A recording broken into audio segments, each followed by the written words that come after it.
मक्का मुअज़्ज़मा में वलीद नामे काफिर रहा करता था। उसका एक सोने का बुत था जिसकी वो पूजा किया करता था। एक दिन उस बुत में हरकत पैदा हुई और वो कहने लगा, लोगों, मोहम्मद अल्लाह का रसूल नहीं है, उसकी तस्दीक मत करना, माअज़ल्लाह। वलीद बड़ा खुश हुआ और बाहर निकलकर अपने दोस्तों से कहने लगा, मुबारक हो, आज मेरा माबूद बोला है और साफ साफ उसने कहा है कि मोहम्मद अल्लाह का रसूल नहीं है।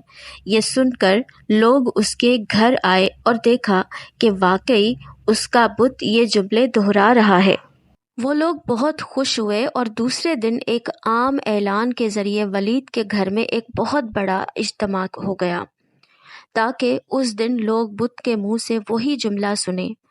उस बड़े इज्तिमा में उन लोगों ने हुजूर सल्लल्लाहु अलैहि वसल्लम को भी दावत दी ताकि हुजूर सल्लल्लाहु अलैहि वसल्लम खुद तशरीफ लाकर बुत के मुंह से वही जुमले सुने।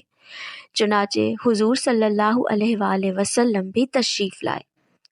जब नबी करीम सल्लल्लाहु अलैहि वसल्लम तशरीफ लाए तो बुत बोल उठा कि ए लोगों, खूब जान लो कि मोहम्मद सल्लल्लाहु अलैहि वसल्लम अल्लाह के सच्चे रसूल हैं।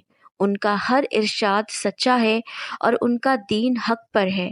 तुम और तुम्हारे बुत झूठे हैं जो तुम्हें गुमराह करने वाले हैं। अगर तुम उस सच्चे रसूल पर ईमान ना लाओगे तो जहन्नम में जाओगे।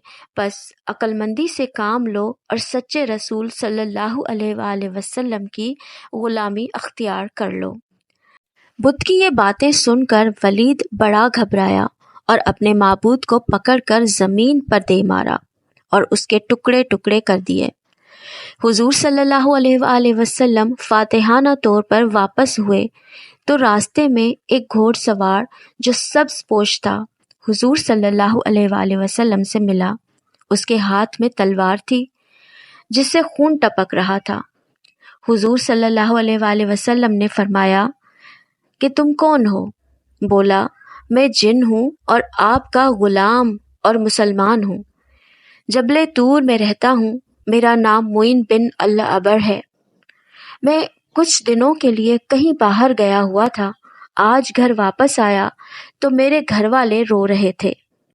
मैंने वजह पूछी तो मालूम हुआ कि काफिर जिन जिसका नाम मुस्फिर था वो मक्का में आकर वलीद के बुत में घुसकर हुजूर सल्लल्लाहु अलैहि वसल्लम के खिलाफ फजूल गोई कर रहा है और आज फिर वो वही बकवास दोबारा बुत में घुसकर करने वाला था। उससे पहले वो आपके मुतल्लिक बकवास करता, या रसूलुल्लाह सल्लल्लाहु अलैहि वसल्लम, मुझे सख्त गुस्सा आया। मैं तलवार लेकर उसके पीछे दौड़ा और उसे रास्ते में कत्ल कर दिया। फिर मैं खुद वलीद के बुत में घुस गया और अब जो कुछ कहा मैंने कहा। हुजूर सल्लल्लाहु अलैहि वसल्लम ने ये किस्सा सुना तो बड़ी खुशी का इजहार किया और अपने उस गुलाम के लिए दुआ फरमाई।